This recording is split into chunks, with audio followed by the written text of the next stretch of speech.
20,000 letters, endless debates across Europe, an estate run like a modern empire, censorship battles won. All this while living on almost no sleep and obscene amounts of coffee?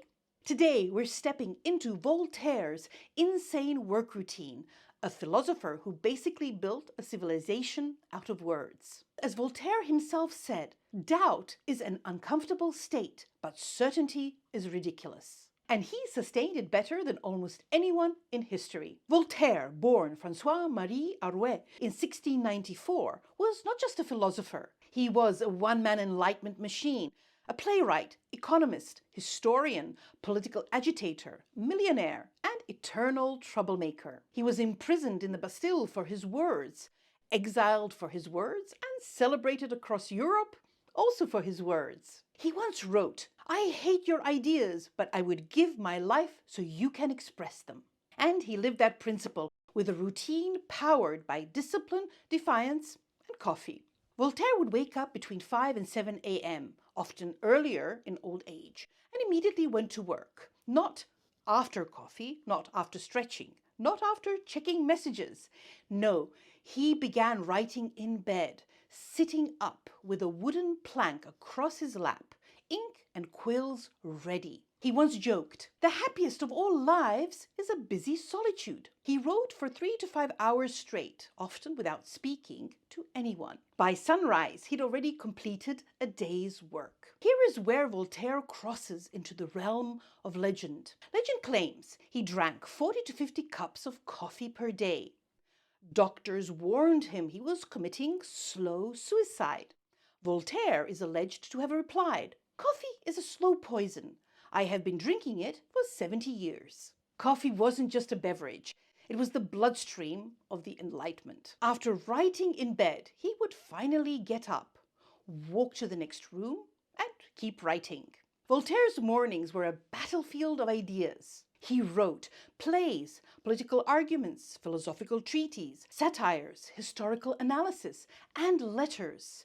So many letters. He used letters as weapons. To hold a pen is to be at war. Voltaire didn't just write. He attacked, defended, built, destroyed, and reshaped public opinion with precision. People forget this. Voltaire wasn't just a philosopher.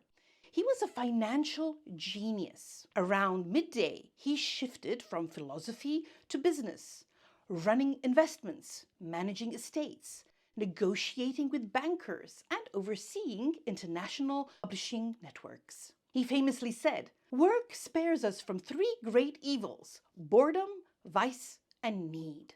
He treated his finances with the same intensity as his writing. Money was not greed, it was independence. Afternoons were for absorbing knowledge, everything from physics to literature to political theory. He devoured information. He once declared, "Judge a man by his questions rather than his answers." Voltaire read to sharpen his questions because questions were his weapons. This was the intellectual refueling station that powered his next attack on superstition, dogma, and tyranny. Evenings were not for rest. Evenings were for performance. Voltaire hosted endless dinners, conversations, arguments, debates.